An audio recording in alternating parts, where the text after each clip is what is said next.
Marc chapitre 15.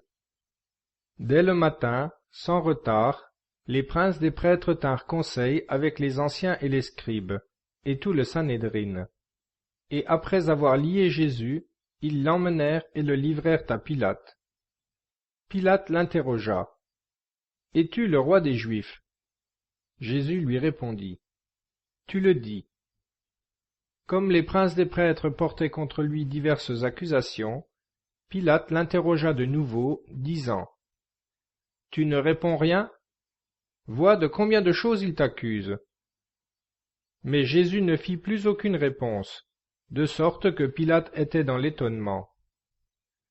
Cependant, à chaque fête de Pâques, il leur relâchait un prisonnier, celui qu'ils demandaient.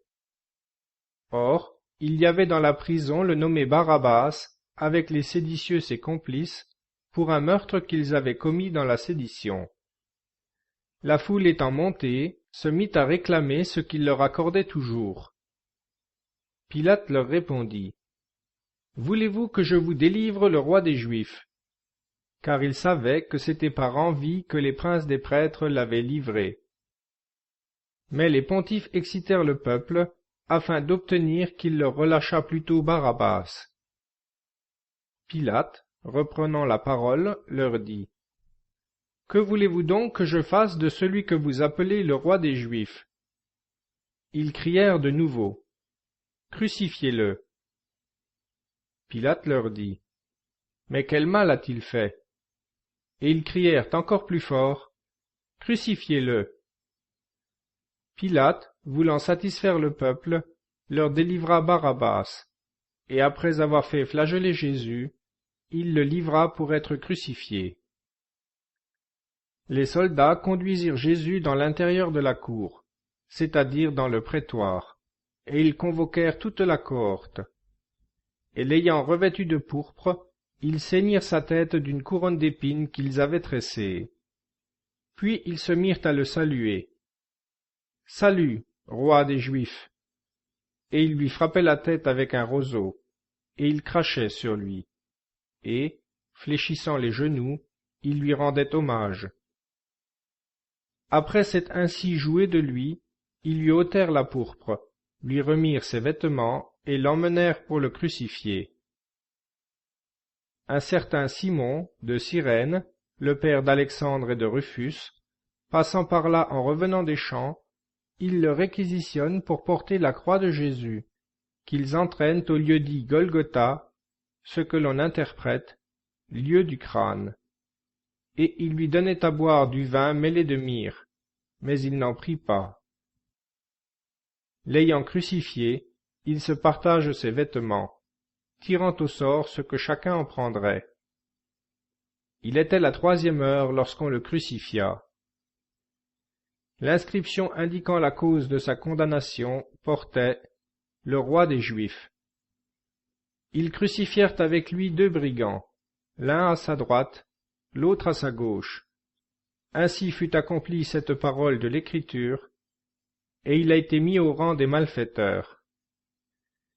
Les passants l'insultaient, en branlant la tête et disant « Ah, toi qui détruis le temple et le rebâtis en 3 jours, sauve-toi toi-même et descends de la croix. » Les princes des prêtres aussi, avec les scribes, le raillaient entre eux et disaient « Il en a sauvé d'autres, et il ne peut se sauver lui-même. » Que le Christ, le roi d'Israël, descende maintenant de la croix, afin que nous voyions et que nous croyions.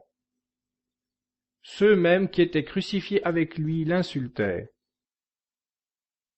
La 6e heure étant arrivée, les ténèbres se répandirent sur toute la terre jusqu'à la 9e heure. Et à la 9e heure, Jésus s'écria d'une voix forte. « Éloi, Éloi, lama sabachthani » ce qui s'interprète « Mon Dieu, pourquoi m'avez-vous abandonné ?»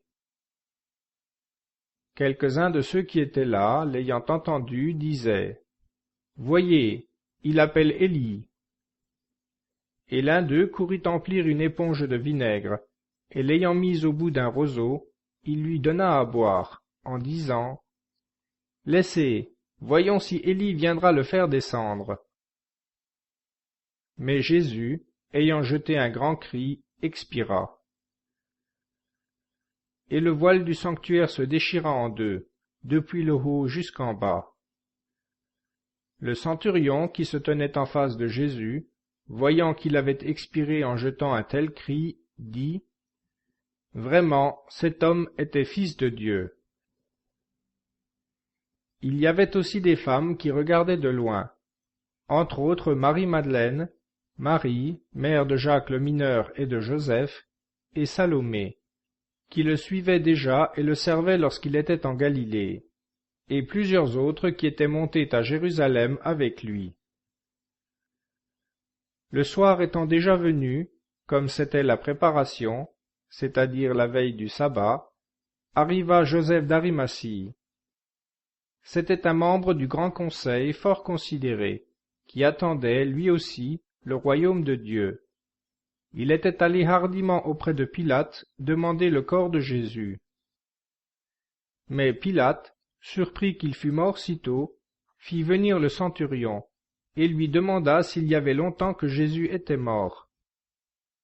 Sur le rapport du centurion, il accorda le corps à Joseph. Alors Joseph, ayant acheté un linceul, descendit Jésus, l'enveloppa du linceul, et le déposa dans un sépulcre taillé dans le roc. Puis il roula une pierre à l'entrée du sépulcre. Or Marie-Madeleine et Marie, mère de Joseph, observaient où on le déposait.